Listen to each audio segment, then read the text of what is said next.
ജനൽക്കാഴ്ചകളും പാതിയുറക്കവുമായി രാത്രി പിന്നിടുന്ന ഈ ബസ് യാത്രയ്ക്ക് ഒരു പ്രത്യേക സുഖമുണ്ട്. എറണാകുളത്ത് നിന്ന് കൊല്ലൂരിലേക്ക് വണ്ടി കയറുമ്പോൾ ലക്ഷ്യമൊന്നു മാത്രം: അമ്മയുടെ സന്നിധി. നേരം പുലരുമ്പോൾ നമ്മെ സ്വീകരിക്കുന്നത് അരവിന്ദൻ്റെ അതിഥികൾ സിനിമയിലൂടെ നമ്മുടെ മനസ്സിൽ പതിഞ്ഞ ആ പ്രിയപ്പെട്ട കൊല്ലൂർ ബസ് സ്റ്റാൻഡാണ്. വിനീത് ശ്രീനിവാസൻ്റെ അരവിന്ദൻ അതിഥികളെ കാത്തുനിന്ന് നമ്മളെല്ലാം ഒരുപാട് കൊതിപ്പിച്ച ആ ഒരു അന്തരീക്ഷത്തിലേക്ക്, ആ ഒരു പുണ്യഭൂമിയിലേക്ക് നമ്മളും എത്തിച്ചേരുകയാണ്.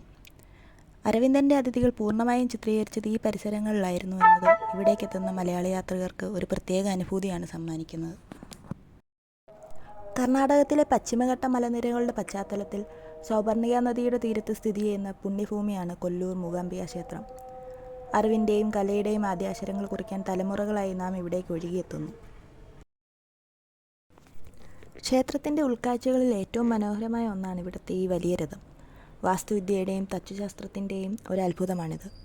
വർഷത്തിലൊരിക്കൽ നടക്കുന്ന പ്രശസ്തമായ രഥോത്സവത്തിന് ദേവിയുടെ ഉത്സവ വിഗ്രഹം ഈ രഥത്തിലേറ്റി ഭക്തർ വലിച്ച് ക്ഷേത്രപ്രദക്ഷിണം വെക്കുന്നു. ഈ നാലമ്പലത്തിൻ്റെ ഉള്ളിലേക്ക് നടക്കുമ്പോൾ ചുറ്റുമുള്ള പ്രകൃതി പോലും ദേവിയെ വണങ്ങാൻ ശാന്തമാവുന്നത് പോലെ തോന്നും.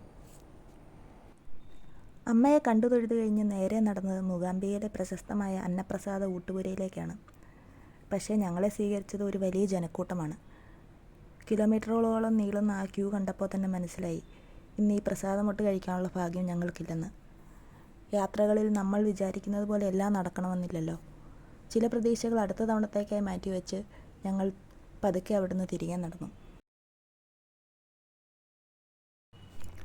ക്ഷേത്രത്തിന് പുറത്തെ നിലവിലെ കാഴ്ചകളാണ് നിങ്ങൾ കാണുന്നത്. ദർശനത്തിനായി നീളുന്ന ക്യൂ ആണ് ക്ഷേത്രത്തിന് വെളിയിലേക്ക് വരെ നീണ്ടു കിടക്കുന്നത്. വർഷത്തിൽ ഭൂരിഭാഗം ദിവസങ്ങളിലും പ്രത്യേകിച്ച് അവധി ദിവസങ്ങളിൽ ഇവിടെ ഇതേ രീതിയിലുള്ള ജനത്തിരക്ക് അനുഭവപ്പെടാറുണ്ട്. ദക്ഷിണേന്ത്യയുടെ വിവിധ ഭാഗങ്ങളിൽ നിന്നുള്ള ഭക്തർ മണിക്കൂറുകളോളം കാത്തുനിന്നാണ് ഈ വരിയിലൂടെ ഉള്ളിലേക്ക് പ്രവേശിക്കുന്നത്. കൊല്ലൂർ മൂകാംബിക ക്ഷേത്രത്തിൻ്റെ ചരിത്രത്തിന് നൂറ്റാണ്ടുകളുടെ പഴക്കമുണ്ട്. ഐതിഹ്യങ്ങൾ പ്രകാരം മഹാജ്ഞാനിയായ ആദിശങ്കരാചാര്യരാണ് ഇവിടെ ദേവിയുടെ വിഗ്രഹം പ്രതിഷ്ഠിച്ചത്. തൻ്റെ കഠിനമായ തപസ്സിൽ പ്രത്യക്ഷപ്പെട്ട ദേവിയോട് കേരളത്തിലേക്ക് വരാൻ ശങ്കരൻ അഭ്യർത്ഥിച്ചു. ഒരു നിബന്ധനയോടെ ദേവി കൂടെ നടന്നു. യാത്രയിൽ ഒരിക്കലും തിരിഞ്ഞു നോക്കരുത്, അതായിരുന്നു ദേവിയുടെ നിബന്ധന.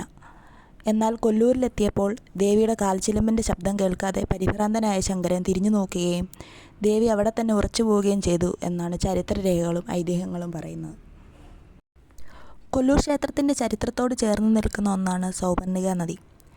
ഐതിഹ്യങ്ങൾ പ്രകാരം പക്ഷിശ്രേഷ്ഠനായ ഗരുഡൻ അഥവാ സുബർണൻ തൻ്റെ മാതാവിൻ്റെ ശാപമോചനത്തിനായി ഈ നദീതീരത്തിരുന്ന് കഠിന തപസ് ചെയ്തു എന്നാണ് വിശ്വാസം. അങ്ങനെ സുബർണൻ തപസ് ചെയ്ത നദി ലോപിച്ച് സൗപർണികയായി മാറി.